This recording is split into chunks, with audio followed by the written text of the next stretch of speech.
Здравейте от мен, аз съм Никол, днес е 25 март. На този ден през 1680 година пожар изпепелява Търново, от целия град остава само една къща. През 1821 година в Пелопонес започва гръцкото въстание за освобождаване от Османската империя. През 1857 година за първи път е фотографирано слънчево затъмнение.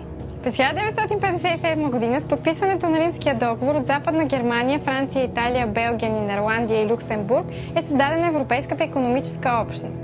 През 1992 година космонавтът Сергей Крикалев се завръща на Земята след близо 10-месечен престой на борда на орбитална станция Мир. През 1885 година е роден българският оперен певец Стефан Македонски. През 1890 година е роден българският писател-хуморист Чудомир. През 1942 година е родена американската певица Арета Франклин. 5 години след нея, през 1947 година, е роден британският певец и композитор Елтън Джон.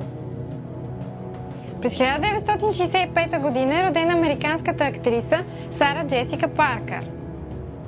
На същия ден, през същата година, е родена българската лекоатлетка Стефка Костадинова. Днес празнуваме Благовещение. Имен ден имат Благовест, Благовеста, Благой и Блага. Честит имен ден на всички именици!